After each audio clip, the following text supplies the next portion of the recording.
nouvelle vidéo dans le cadre de mon facilitateur mathématique. Aujourd'hui, nous sommes dans la classe de terminale et nous allons parler des primitives d'une fonction. Nous allons désaltérer avant de commencer notre première vidéo pour vous montrer comment on calcule les primitives d'une fonction. Nous allons au tableau pour voir ce qui a été donné. Nous sommes dans la classe de terminale. Les primitives d'une fonction, nous allons donner les formules. Les formules qui nous permettent de calculer les primitives d'une fonction. J'ai dit ici, fonction, puis j'écris primitive.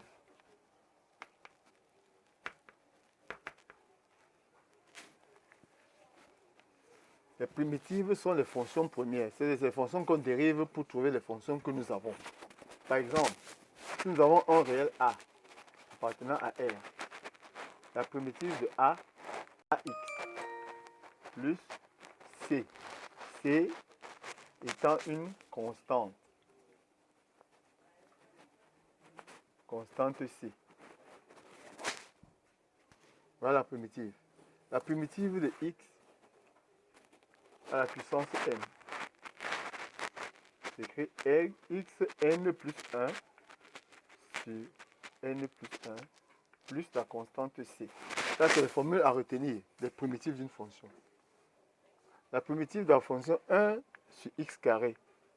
Formule à retenir, c'est moins 1 sur x plus la constante c. La primitive d'une fonction se trouve en appliquant ces formules. Je prends un exemple. Exemple.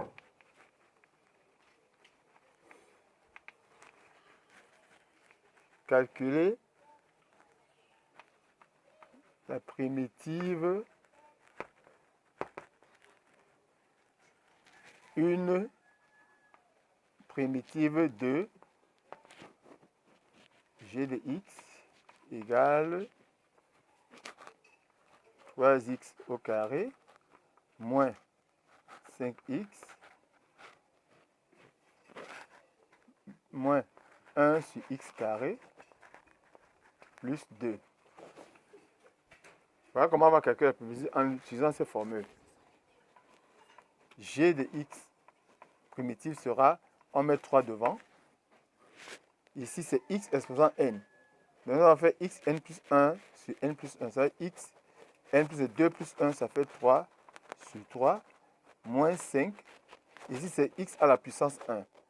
Donc, on peut faire xn plus 1 plus 1, ça fait 5x carré sur 2, moins la primitive de 1 sur x carré, selon la formule, c'est moins 1 sur x, moins 1 sur x.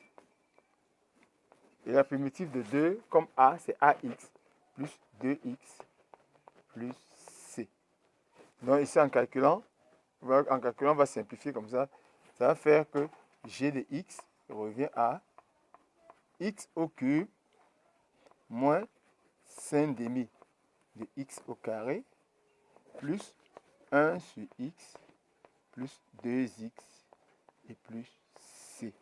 Voici un exemple comment on a appliqué la formule pour trouver la primitive de la fonction g. Donc quand c'est la fonction petit g, la primitive c'est grand G. En appliquant les formules qu'on a vues tout à l'heure.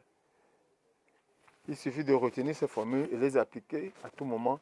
Vous allez voir comment on calcule les primitives d'une fonction. J'espère que vous avez suivi ces explications. Et chaque fois que vous voulez réviser vos formules, faites des exercices pour les appliquer. Immédiatement, ça vous permet de comprendre. Merci pour votre attention et merci de nous avoir suivis. N'oubliez pas de liker, de partager et de vous abonner à cette page sur YouTube, mon facilitateur en mathématiques. À la prochaine vidéo.